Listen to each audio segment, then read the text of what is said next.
Meizu, big name in the field of Chinese smartphone technology, known for their big specifications and their own Android distribution called Flyme OS, which this phone uses.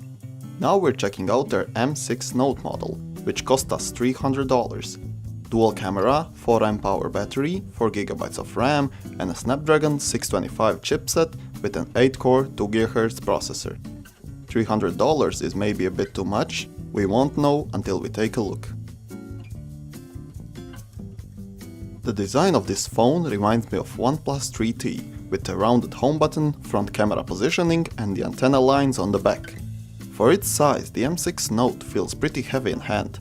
Its glass is very slightly curved, which is a nice touch, and I like how they put the flash inside the antenna line on the back. It fits nicely in hand, and the buttons on the side are fairly extruded and easily located. Pressing them feels good, but it could be better. Their click is loud and tactile, but they seem a bit too hard to press. It's also kind of unfortunate that the power button isn't textured. Beyond the home button, the volume and power buttons are the only ones. This phone doesn't have any capacitive buttons. In this case, they're replaced with the navigation bar, despite this phone having a physical home button. Very weird combination if you ask me. It looks like they tried the iPhone approach to navigation. Meizu put their Flyme OS on this phone, which differs quite a lot from the stock Android design and has some elements which greatly remind me of Apple's iOS. Also, it still has Android 7.1.2, even though Oro is in the game for quite a while now. Flyme is a pretty well designed and sleek skin, even though it's maybe a bit over-designed in some aspects. Big problem here is the navigation.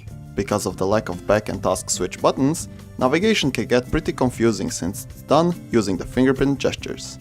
Of course, Meizu solved that problem by putting a navigation bar on the bottom, and it's true that it solves the problem, but then we have two home buttons. I feel like such redundancy because of lazy design is completely unnecessary. When it comes to bloatware, Flyme is somewhere in the center. They put their own application store alongside Google Play and also their own memory cleaner. Most of the other applications are also theirs, but I don't count that as bloatware since they're elementary system applications like a calculator or a gallery. Android purists stay away, but those who don't feel the need to have a stock Google experience, feel free to dig in. Flyme shouldn't cause any problems to you. M6 Note comes with a nice 4000 mAh under its hood. Paired with a battery-efficient Snapdragon 625 chipset, we should keep our expectations quite high. Like I expected, the battery life is great.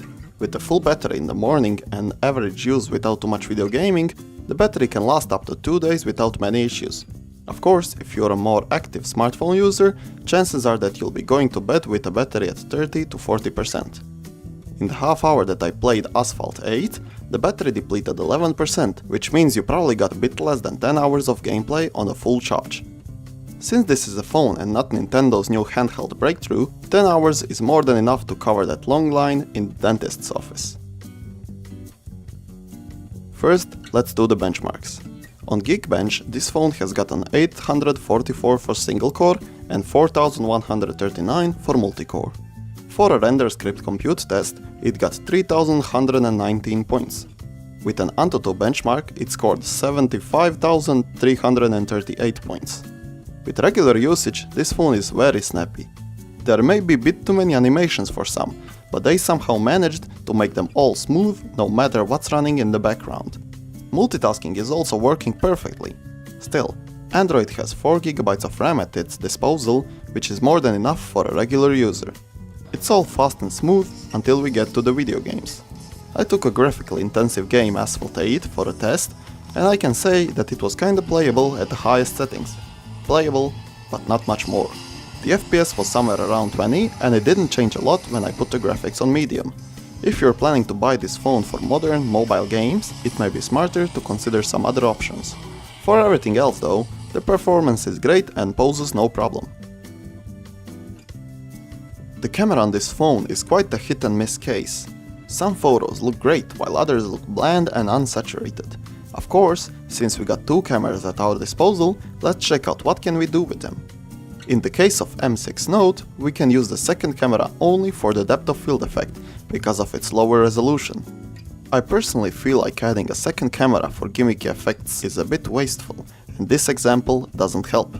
The effect on its own is a bit too accentuated, and it cuts corners kind of imprecisely. In most cases it'll work fine, unless it encounters a sharp edge, which it'll blur like it's the part of the background. The camera also has a manual Pro mode, which could be better. You can only change the white balance to a few rough presets, which is a big no-no, since that impacts the photo greatly. Thankfully, you can change the shutter speed to some pretty extreme values, which is a big plus because it allows shooting in bad light conditions. Beyond the white balance issue, this manual mode isn't too limited, just like it should be. The camera also has a 120 fps mode, which films in some weird interpolated 720p format. Take a look for yourselves. 4K video recording has also snuck in there, and it's pretty good, just like its Full HD recording. Its 4K isn't the sharpest that I've seen, but I don't see any signs of interpolation. M6 Note has a single speaker on the lower right corner next to the charging port. Its speaker, although not winning any competitions, does its job great.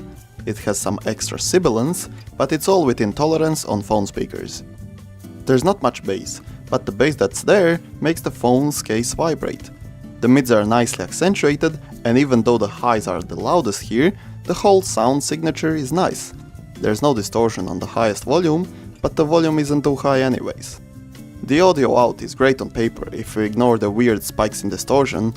I also measure the frequency response and stereo crosstalk. The sound is okay with a pair of big headphones, albeit not too loud. There are no problems with earbuds though. Last, but maybe the most important thing, the headphone jack. There's not much to be said there, the connector is tight and your cable won't fall out. Bravo, Meizu! M6 Note uses a classic Full HD IPS LCD panel. The brightness goes to some pretty low levels, which is great for night usage, but there's a bit of a problem on the flip side of that story. The screen on this phone isn't too bright on maximum brightness. It can be used in sunlight, but it can get quite tough.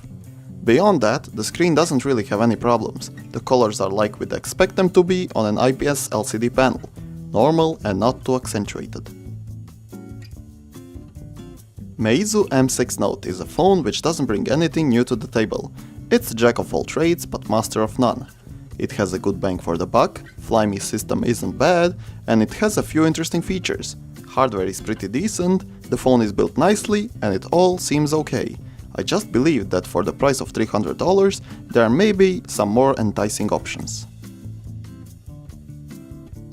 Thanks for watching Major Droid Reviews. If you liked this video, leave a like. And if you want more, subscribe to our channel.